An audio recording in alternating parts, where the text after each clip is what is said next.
Diary of General Thomas Sidney Jesup while commanding his first campaign of the Second Seminole War from October 1, 1836 to May 30, 1837.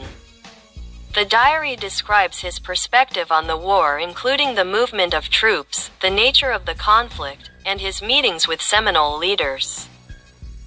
1836 notes October 1st. In consequence of a letter from the Acting Secretary of War dated the 17th of September, and received by GLJ on the night of the 26th of that month, and of a letter of the 19th of September from Major Cross informing him that the members of the government desired that he should proceed to Florida, he determined, night to go thither. Immediate arrangements were made to close the business with which he had been charged in the Creek country, and to provide for the protection of the country in his absence. October 2nd. Employed in arrangements for the movement to Florida. The water having fallen in the Chattahoochee, the Marines and other troops ordered to Florida were directed on the 30th to move by land, and in barges to Irwinton they were direct to proceed yesterday. The artillery moved under Major Churchill, but the Marines were detained for transportation. Lieutenant Colonel Brooks, having expressed a wish to return to New York to close some public business, was ordered thither, and Major Irving was directed to remain in command in the Creek country. Captain Washington was left in command near Tuskegee at the camp of Echo Harjo, one of the chiefs who accompanied Colonel Lowe to Florida. October 3rd. Was employed in preparation, and in completing arrangements for the movement of the troops. Steamboats having been provided to secure the commands at Irwinton, and the Henry Crowell having been employed to tow barges to the Snake Shoals, 14 miles below Fort Mitchell, General J determined to move by that route, and made his arrangements accordingly. October 4th. General J with 2 officers of his staff, Lieutenant Call Stanton and Lieutenant Chambers, set out in company with the Marine Corps under Colonel Henderson, and arrived in the afternoon at the Snake Shoals.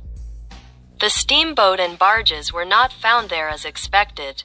October 5th. Information was received that the steamboat expected was on a bar below the shoals and near Roanoke, in consequence of which General J determined to proceed through the Hatchie, Chubby, and Cowagee swamps to Irwinton, NAC, accompanied by Dr. Lawson, Chambers, Lieutenant McCrabb, and an Indian guide, a servant, and interpreter. He traversed those swamps, and arrived at Irwinton late in the afternoon. Several miles from the town he met Captain with a company of mounted volunteers, going out on a scout into the swamp. Major Lomax with 2 companies of artillery was at Irwinton. He was ordered to march by land to Fort Gaines. Captain Leone with a detachment of 6 soldiers was left to go down by water. General J was detained by business at Irwinton the whole of the 6th and on the morning of the 7th of October. He sent out by land for Fort Gaines, accompanied by Dr. Lawson and Lieutenant Chambers. The doctor, on getting out of the boat at the ferry, was thrown from his horse and severely injured. He was able to go on, however, but in great pain. The party crossed Major Lomax on the road about 10 o'clock. Arrived at Fort Gaines at 3-Ware Drive. Lawson was obliged to remain in consequence of the injury he had sustained. General J, not finding steamboats at Fort Gaines, crossed the river and proceeded down on the Mount Vernon Road 15 miles to General Smith's, where he spent the whole of the 8th and part of the 9th waiting for steamboats, which were expected to pass and which it was believed would land at the General's Wood Yard. Major Lomax joined today. 9. General J set out in the afternoon for Henry Courthouse past the village 3 or 4 miles, to Wilson's, at the shoal where several steamboats were lying not able to pass the bar. Major Lomax was ordered to follow with his battalion by land. 10. Major Lomax came up, visited the steamboats. The Leffler has passed the bar, went on board, having made conditional arrangements for the movement of the several detachments of troops. and ordered the discharge of one of the steamboats lying above the bar. Arrived at Mount Vernon, sent to the post office to ascertain whether dispatches had been sent to me by Governor Call, found none, sent dispatches to Governor from this place. Proceeded forward to Apalachicola. 12. Arrived at Apalachicola. Directed Major Clark at New Orleans to forward to Tampa Bay 10,000 bushels of corn and to employ and send to the same place a master carpenter and 5 or 6 good carpenters. Directed Major Crow, Q Master at Palatka, to procure 200 cords of wood for steamboats. Required a large supply of ordnance stores. 13. Steamboat merchant arrived from Tampa Bay, brought dispatches from Colonel Lowe informing me of the active want of supplies, description at that port. Required 100,000 rations of hard bread, 100,000 of bacon, 290 pack saddles, 100 cords of wood for steamboats and 50 axemen. Captain of the merchant directed to take the troops and luggage on board for Tampa. Colonel Stanton ordered to remain to superintend the forwarding of supplies and to direct the means of transportation. Lieutenant Colonel Caulfield ordered to place 2 his companies in camp near St. Mark's. Lieutenant directed to remain in the vicinity of that place with the horses and mules which he took from Fort Mitchell in Columbus. Corresponded with Colonel Walker in relation to an error in General Scott's report of the 2nd of July, and of false statements in the public prints as to captures made by General Morris's command of Alabama volunteers. Set out today on board the merchant for Tampa Bay. 15. At sea nothing of importance occurred. Arrived at Tampa during the night. 16. Assumed the command of the troops south of the Withlacoochee. Called on Major Clark for the 200 mules and pack saddles heretofore ordered 50,000 bushels of corn, blacksmith tools, carts, rope, oilcloth covers for pack saddles, India rubber haversacks, 100,000 feet of plank with nails, a corps of pack horsemen, a corps of laborers, lighters. He gave detailed instructions to Major Churchill, the commander at Fort Brooke, the 17th of October. Reported to the Adjutant General, from Major Clark, 25 marine boats, and wrote to him on the subject of portable soup for the troops. 18. Wrote to Captain Chase at Pensacola on the subject of marine boats. The captain of the steamboat merchant ordered to the mouth of the Withlacoochee with a part of the troops and cargo. Wrote to Major Cross, asked for Captain Waite and Lieutenant Crossman to join me. 19. Wrote to Governor Schley requesting a regiment of mounted volunteers, looked for the Withlacoochee. 20. Required from the Governor of Alabama an additional battalion of volunteers for 12 months. Arrived tonight at the mouth of the Withlacoochee. 21 ND. Finding no hostiles at the mouth of the Withlacoochee, and finding Colonel Lowe, as expected, left 130,000 ball buckshot cartridges for Governor Call. Put Major Whiting's command on board a transport and ordered him to Tampa Bay. Communicated with General Reed and other officers. The United States steamer, having been lost on the bar at the mouth of the Withlacoochee, called on Major Clark for a boat to supply her place in addition to 200,000 tons of hay ordered some time ago, 150,000 tons additional ordered. Addressed a letter to Colonel Lowe, and directed the captain of the merchant to Apalachicola via St. Mark's. 22. Proceeded in the merchant to St. Mark's, where we arrived on the morning of the 23rd. Arrived at St. Mark's, learnt the death of Colonel Lowe, and that the Tennesseans had fallen back to Black Creek with the loss of several hundred of their horses, and that Powell with a large force of Indians was on the Withlacoochee. Reported to Ceci of War, ordered Lieutenant Colonel Caulfield to proceed by water to Tampa Bay. Wrote to Gov. Call by express, sent him memoranda of a plan of campaign. Accidentally learnt that a detachment of the 4th Infantry was at Sewanee Old Town without either force or resistance. 24. Not able to obtain Here, left in the merchant for Apalachicola. Arrived at night of the same day. 25. Found the Marines and other troops here. Ordered Colonel Stanton to proceed to Pensacola, Mobile, and New Orleans, to purchase small steamboats and barges as a quantity of lumber ordered. Wrote to Major Nelson and Governor Schley on the subject of a regiment of volunteers, sent Lieutenant McCrabb to muster them. Wrote to Commodore Dallas on the subject of the repair of the river boats Dade and American, and of supplying crews for them.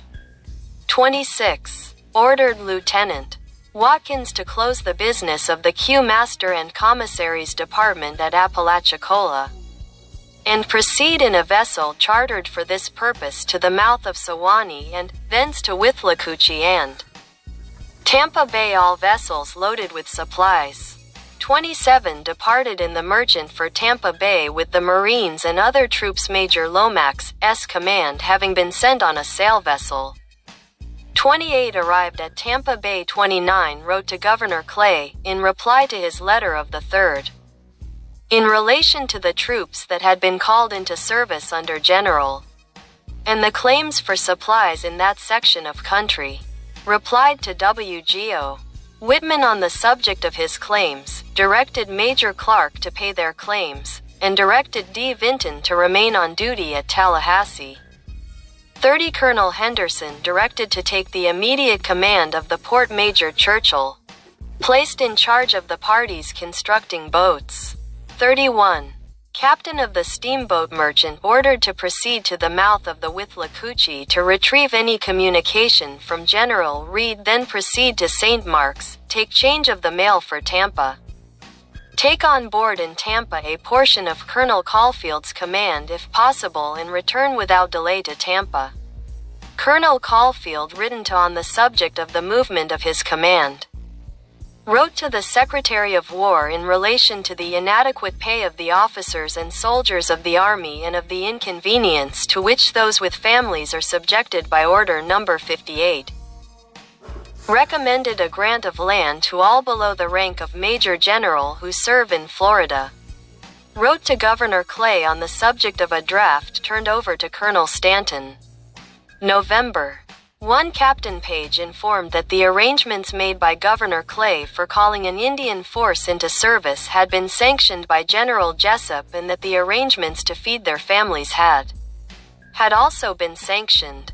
The captain was directed to settle all claims for these purposes or refer them to Washington for instructions. Heads of corps were directed to furnish articles of the clothing required for their respective commands, and the quartermaster was required to send to New Orleans for whatsoever might be required. 2. General J. had a night attack of hemorrhage of the lungs brought on by a slight cold and a paroxysm of coughing. He continued, however, on his feet and engaged in his ordinary duties. 3. Major Cross written to on the subject of the general arrangements for the campaign. A corps of laborers and mechanics with axemen and drivers required. The charge of powder being considered by General J too heavy, Colonel Henderson was directed to constitute a board for the purpose of making experiments to determine the reduction process to be made. Reported to the Adjutant General and included a roster of the troops. Also included copies of requisitions on the Governor of Georgia and Alabama for 12 months volunteers. November 4th, General J. required of Governor Clay 500 militia drafts, and directed that Captain Harding or Lieutenant Kibbe should muster them into service. 5. General J, though extremely feeble, still discharging blood from his lungs, acted on the proceedings of a general court-martial. 6. Confined to his room, but wrote to the Secretary of War and to the Adjutant General. 7. Still confined, much distracted by excessive pain about the chest. Expectoration slightly tinged with blood, walked out to the mess house. Received papers announcing the decease of Dr. Lovell. Surgeon General wrote to the Secretary of War and urged the appointment of Dr. Lawson. 8. General J. Confined all day to his room, considerable discharge of blood from the lungs, excessive pain and great debility, confined all day to bed. 9. Better confined to room but not to bed. Major Lomax ordered to Frederick as a witness before a court of inquiry. The quartermaster directed to exchange horses unfit for draft for those fit for draft, if possible, and directed to dispose of unbroken mules in the same way. 10. November. Still confined to room, bleeding slight. Dr. L. directed cooling medicine. Colonel Henderson directed to have a schooner searching for ardent spirits. Many of the soldiers as well as the workmen bring found drunk. 11. Horses and mules ordered to Tampa not being received. Captain Morrow, Q. Master, was ordered to Mobile to purchase from 80 to 100 horses, with halters, and was instructed to employ a competent wagon worker and from 15 to 20 good wagon drivers. General Hogan written to on the same subject. Major Cross written to by Lieutenant Chambers on this subject of the deficient improvements for the service. Lieutenant Hall of the Marine Corps, in consequence of ill health, authorized to proceed to the north. 12. Sent a vessel to the mouth of the Withlacoochee with rifle powder, rifle flints, and subsistence stores for the force under Governor Call. Wrote to him and sent a copy of a communication from Captain Payne of the Navy detailing the incidents of an expedition to Charlotte Harbor. Sent the mounted men out to scan the country, fires having been seen supposed to be about 20 miles from Tampa. Wrote to General Reed the vessel sent to the mouth of the Withlacoochee directed to proceed to St. Mark's with a mail and to return with letters for this port. November 13th. Wrote to Captain Payne, requested him to send an expedition to the, also to cooperate with the commanding officer of the port during the absence of the army in the field. Lieutenant Watkins ordered to proceed in the vessel to the Withlacoochee in charge of the lines. General J. still confined to his room. 14. Still confined to room but much better, able to attend to business. 15. Received the report of the board appointments to make experiments in relation to the cartridges. A deduction of the quantity of powder recommended. A general court-martial ordered. 16th. Employed in ordinary duties, still feeble with occasional slight discharges of blood. 17. Captain King of the Alabama Volunteers ordered to Tuscaloosa to hasten on the troops required from Alabama, and authorized to take his seat as a member of the legislature. The last detachment of Lieutenant Colonel Caulfield's battalion arrived today. Wrote to Governor Clay on the subject of 5 companies of 12 months volunteers, and 5 companies of militia drafts. 18. Reported to the Adjutant General the arrival of the Alabama Volunteers. The mules expected from New Orleans arrived this evening, November 19th. Employed in getting mules on shore and in breaking them to packs and harness. Prepared a preparatory order assigning the troops to garrison Fort Brooke, and arranging the troops for service in the field. Lieutenant Call directed to command Fort Brooke. 20. Reported to the Adjutant General. Troops employed in breaking mules. A cargo of corn condemned an election ordered to supply its vacancy occasioned by the resignation of Captain Robinson of the Washington City Volunteers. 21. General J. appointed Lieutenant T.B. Leonard aide-de-camp. Sent to the Adj. General a copy of a letter to the late Colonel Walker, with a copy of his reply in relation to a misrepresentation of General Scott. Proceedings of General Court-Martial acted on 22. Troops employed in breaking mules and other preparations for the field. 23rd. General J.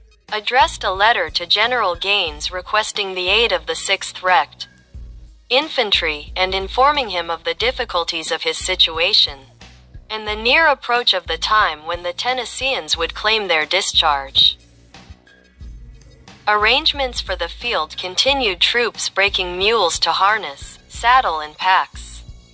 November 24th. Preparations for the field continued.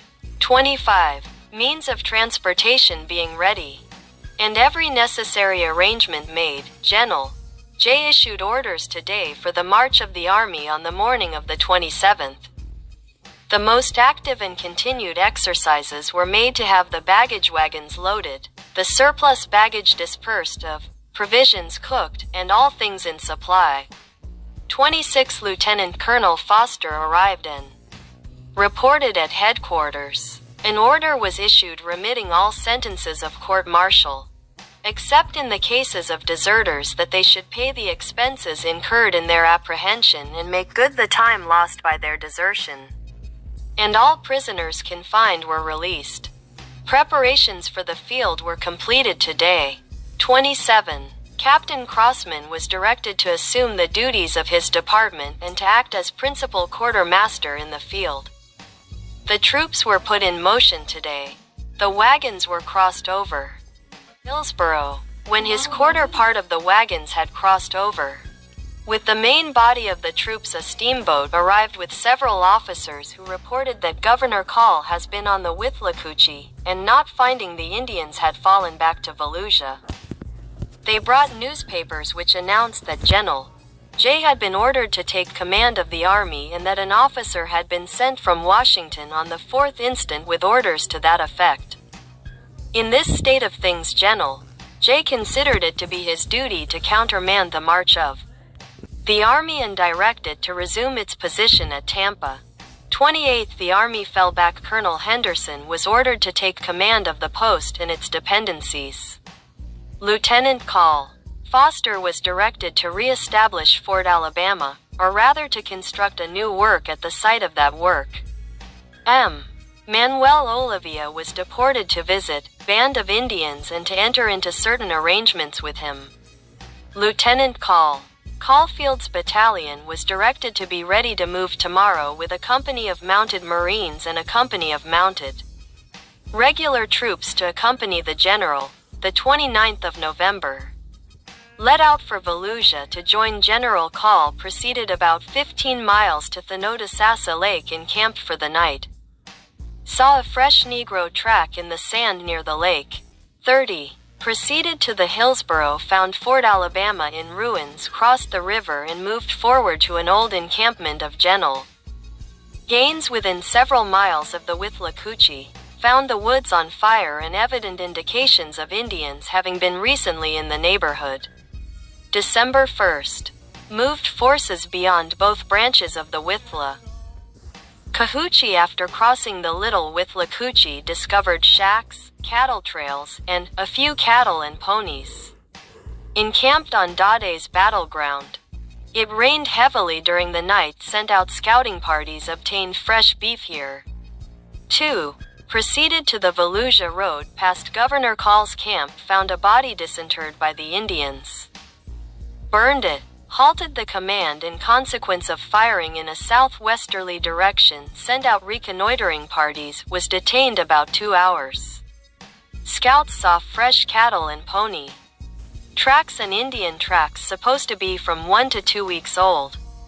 Moved forward to Palalakaha on the Volusia Road, found the way strewed with dead horses. Passed a large encampment of the Tennesseans and friendly Indians. Here numerous beaver had been killed. Passed through 2 hammocks. And after dark encamped a short distance from the latter near a pond. 3. Went forward, crossed the Ocklawaha at the lower end of a lake on a temporary bridge constructed by General Eustis. Soon after captured an Indian from whom information was obtained of the situation of a Negro village at the head of the lake.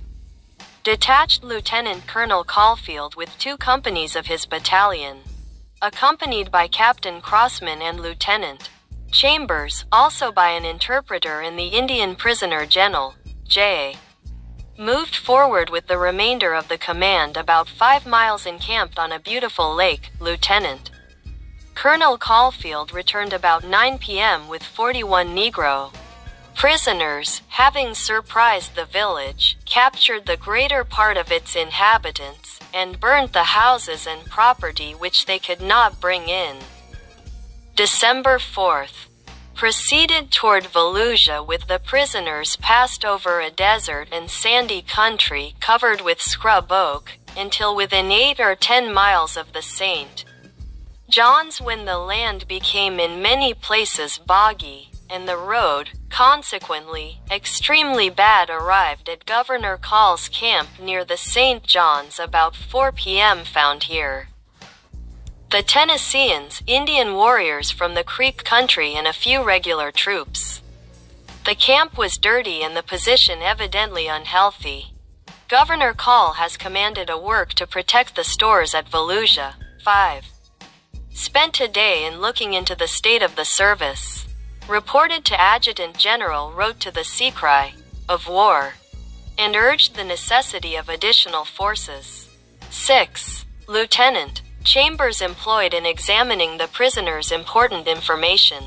Obtained on this information, General J. prepared an expedition of the mounted men against Cooper, Micanopy, and Philip, who could have been attacked in succession. Also an expedition of a small regular force and a battalion of Indian warriors against Alligator's band. The troops intended for these expeditions were directed to hold themselves in readiness to move at a moment's warning. On suggesting his views to Governor Call, General J. found that the governor was strongly opposed to them, and in favor of the return of the army to the Withlacoochee, where he expected Powell with his warriors would be found. General J. believed that his own plan was preferable, but the time of service of the Tennesseans had nearby expired, and he believed it to be his duty to employ them during the few days which still remained. And he was reluctantly compelled to postpone his own plan in order to provide for their movement to the interior. To obtain horses for the wagons, he was compelled to dismount,